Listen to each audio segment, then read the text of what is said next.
Coronavirus. Lavez-vous régulièrement les mains. Lavez-les soigneusement à l'eau et au savon, tant la paume que le dos, mais aussi entre les doigts. Comptez entre 40 et 60 secondes par lavage. Toussez ou éternuez dans le pli de votre coude et utilisez toujours des mouchoirs en papier. Jetez-les dans une poubelle fermée. Si vous êtes malade, restez chez vous. Ne vous rendez pas au travail. Évitez autant que possible de vous toucher le visage, en particulier le nez et la bouche, avec les mains. Évitez les contacts rapprochés et évitez les poignées de main. Prenez soin de vous, mais aussi des autres.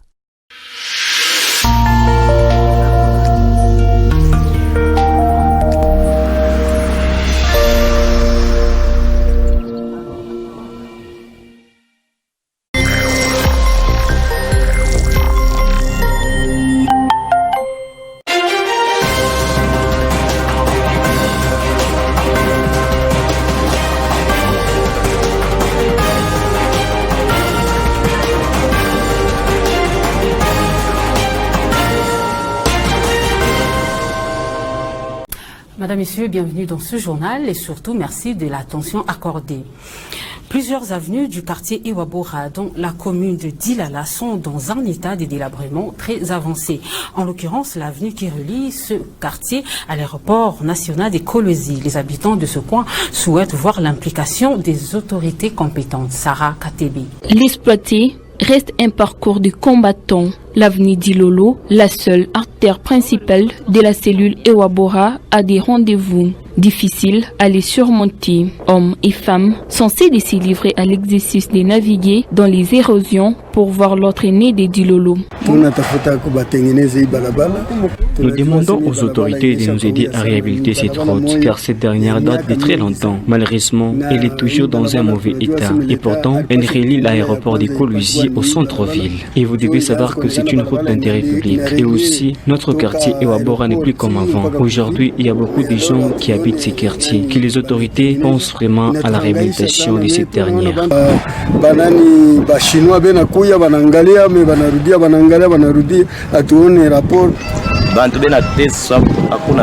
Les gens souffrent énormément. On ne sait même plus comment emprunter cette route ici chez nos quartiers Iwabora. Que les autorités nous viennent vraiment en aide.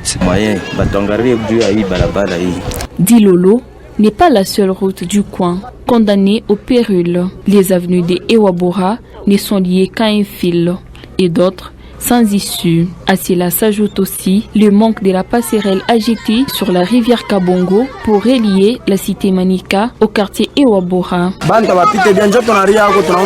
La passerelle que nous avons ici, elle est vraiment impraticable. Mais il y a des fois, même certaines mamans parviennent à tomber dans l'eau suite au mauvais état de ces ponts. C'est pourquoi nous lançons un appel pathétique aux autorités à pouvoir venir à notre rescousse. La population de Iwabora souhaite voir l'implication de l'autorité communale de Dilala pour implanter les infrastructures routières de base. Pour lutter contre l'insécurité dans le coin où l'obscurité régnait en maître, le gouverneur a mis en service le projet d'éclairage public au quartier Kanina et Massar tard dans la soirée du mercredi 3 juin à la grande satisfaction de riverains. Ben Mouland. Enfin, les calvaires des habitants des Kanina qui voyaient les courants électriques à distance peuvent désormais être enterrés. À la tombée de la nuit, la lueur d'espoir réapparaît sur les visages dépaysés de la population à la venue du gouverneur Richard Mouyej aux côtés du ministre provincial de l'énergie Patrick Thierry André Kakwata. Quoi de plus normal de lui ovationner.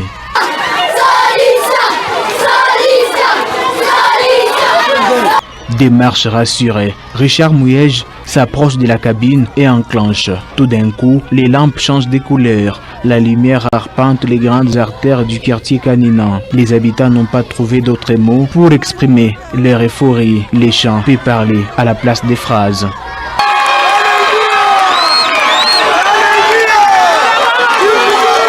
L'absence du courant électrique était l'un des piliers qui occasionnait l'insécurité urbaine dans cette partie du chef-lieu. L'éclairage public vient de déjouer toutes les stratégies maléfiques des ennemis de la paix. La promesse du gouverneur a pris corps dans les vécus quotidiens des habitants des Kanina. Il faut un minimum de justice pour ses frères et sœurs. Ils ne demandent pas à manger, ils demandent l'éclairage pour plus de sécurité. Ils demandent l'eau pour plus d'hygiène, plus de justice. Et c'est notre obligation en tant que gouvernant.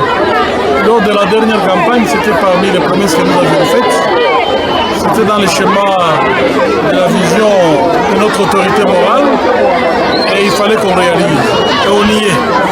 Je suis très heureux. Vous avez vu l'expression de joie? C'est important. Quand vous suscitez la joie chez les compatriotes, c'est que vous êtes dans les bons. La population est insaisissable. Pour se rendre compte que toutes les avenues sont éclairées, les gouverneurs a sillonné à pied quelques rues, sans intermédiaire. Les patrons de l'exécutif provincial du Lualaba a recueilli quelques doléances à chaud de la population, bien que les problèmes du courant électrique aient trouvé satisfaction. Mais les habitants veulent aussi voir l'eau couler dans leurs robinets 24 heures sur 24. Kanina plongé dans une effervescence totale, Richard Mouyège et toute sa suite mettent les caps au quartier Kamassar pour les mêmes exercices. Les ténèbres se convertissent en lumière qui luisent les avenues. Pendant cette période où les criminels semblent vouloir imposer leur loi, nous devons nous battre pour éclairer toutes ces communautés, tous ces quartiers périphériques, de manière à ce qu'ils retrouvent le sourire et la paix. C'est avec sourire aux lèvres que le gouverneur s'est séparé de ses administrés, laissant ainsi les lampadaires briller aux éclats. Tout le monde s'implique à la question de lutte contre la Covid-19. Côté de la société civile, tous les mécanismes sont mis en marche pour barrer la route à cette pandémie. Quel apport de la société civile dans cette lutte? Élément des réponses dans ce reportage de Raphaël Blondy. Odette Kalinga est bien concentrée sur sa machine à coudre. Les masques exposés sur la table, c'est elle qui les a cousus.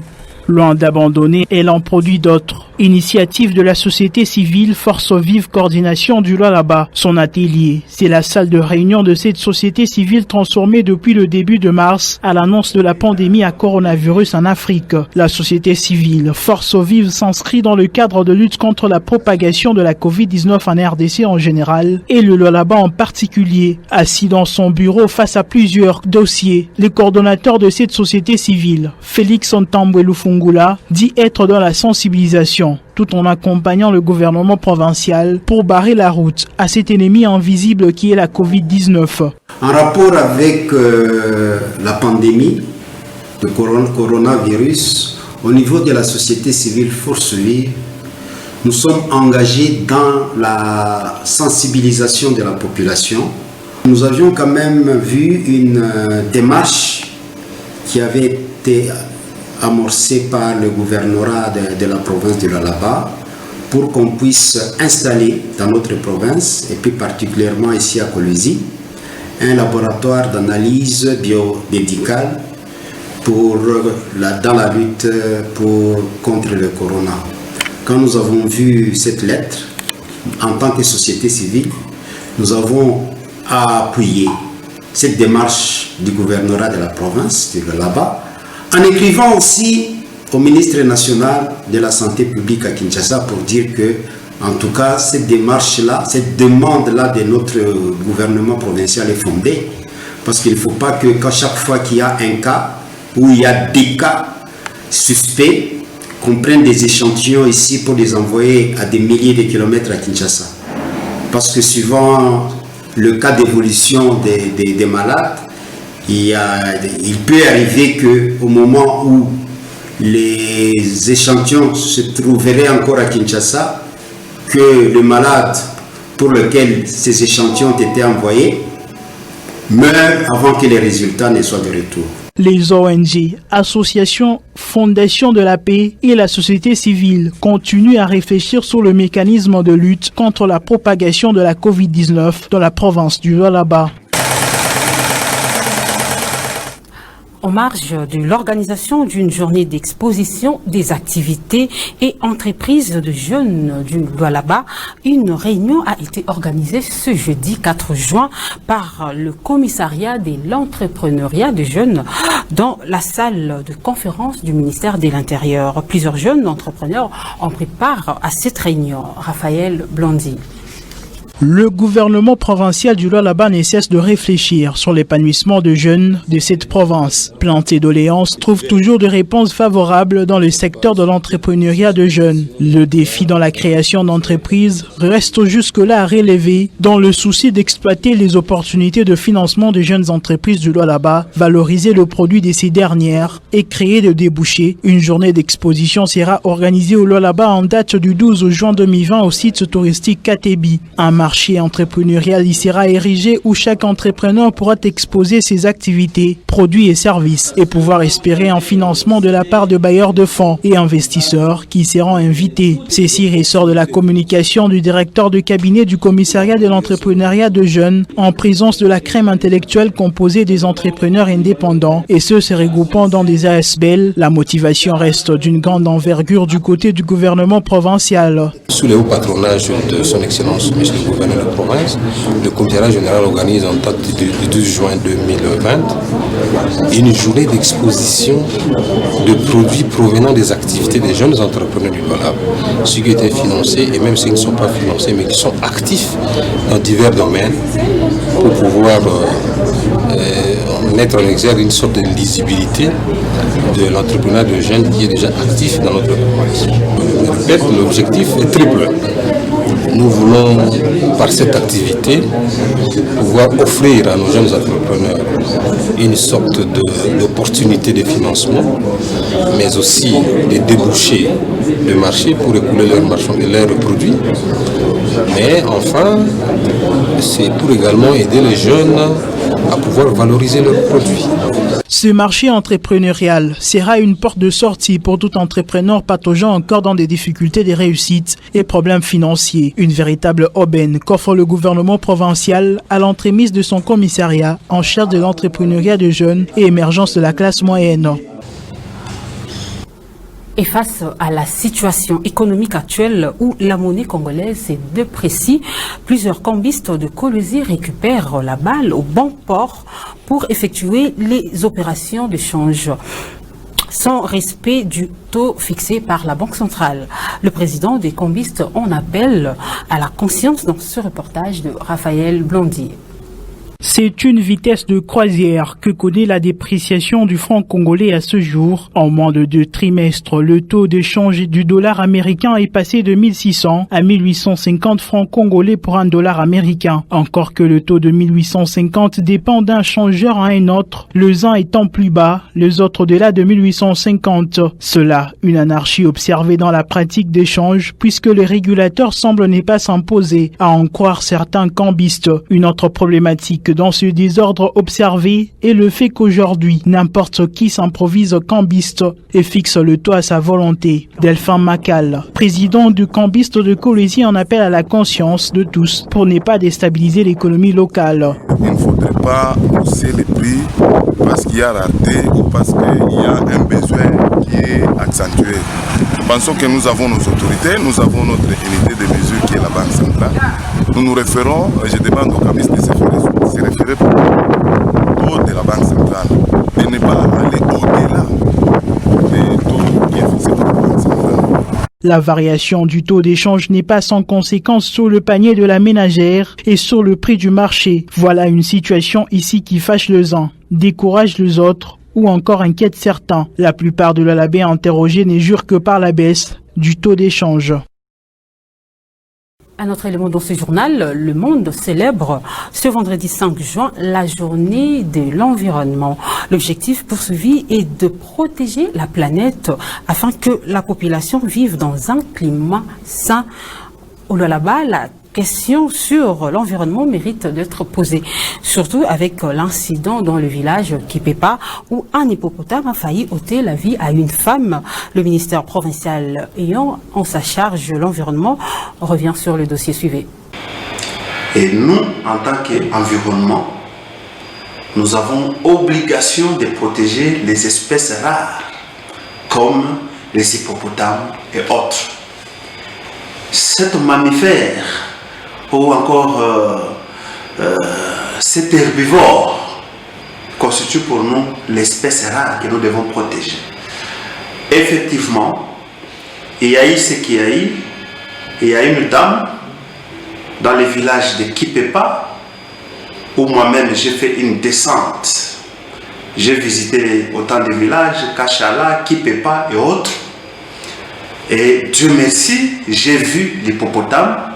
Et c'est moi-même, en tant que ministre de l'Environnement, qui ai pris la dame pour l'amener à Mwangeji, où elle est en train de suivre les soins appropriés. Elle a été victime. Je suis descendu avec mon équipe, les services techniques. On a fait un état des lieux. Effectivement, cet animal présente un danger pour la population. Parce que les rapports que j'ai eus et ce que j'ai vu moi-même, c'est qu'il quitte maintenant son milieu naturel. Parce qu'il est en train de vivre dans un lac des rejets, donc des résidus de l'entreprise Métalcol. Il quitte son milieu naturel, là où il doit vivre, et monte dans les villages pour agresser les paisibles citoyens. Vous sentez au point d'arracher même les pailles sur... J'ai fait cet état des lieux, j'ai compris que l'animal devient très dangereux, il devient enragé, il constitue une menace pour la population. Et nous sommes censés protéger cette population. Nous avons quelques alternatives que moi, en tant qu'environnement, je vais proposer au gouverneur, parce qu'il appartient au gouverneur seul de prendre la dernière décision. Et nous allons étudier avec les services techniques. Si vraiment le danger il est permanent, et donc nous serons obligés de sécuriser la population. Et pour sécuriser la population, on doit la battre. Plus d'une année depuis la nomination par le président de la République de mandataire à la tête des entreprises publiques, notamment la SNCC et la GECAMINE, 12 mois après ce mandataire, notamment Kyungwa Kumwanza, Fabien Mutombo, Albert Yuma ne sont toujours pas en fonction. Quelle est la valeur juridique de ces ordonnances du chef de l'État? Suivez. Aussi longtemps qu'il n'y a pas un acte contraire, disons le contraire de cet acte, émis par la même autorité compétente, ces ordonnances-là demeurent valables. Donc, je ne vois pas à quel niveau la société peut le prendre en charge. Moi, je ne vois pas. C'est juste une nomination, mais c'est le jour de l'installation que vous pouvez bénéficier des avantages de la société. Parce que jusque-là, la société n'a reçu aucun profit de la part de ceux-là qui sont nommés. Vous voyez par exemple l'honorable Fabien Mutombo, on le voit au niveau national. Comment est-ce qu'il peut toucher des salaires ou bien des avantages encore par rapport à ce qu'il touche encore au niveau de l'Assemblée nationale? Donc ils n'ont pas encore produit quoi que ce soit. C'est là qui faisait l'intérim, continue à faire l'intérim. Moi je ne pense pas qu'il nécessite au moins les avantages. Au moins... Une page rose dans ce journal à l'occasion de l'anniversaire de Joseph Kabila, sénateur à vie. Le membre du gouvernement provincial du Lualaba ont souhaité un joyeux anniversaire à leur autorité morale. Suivez.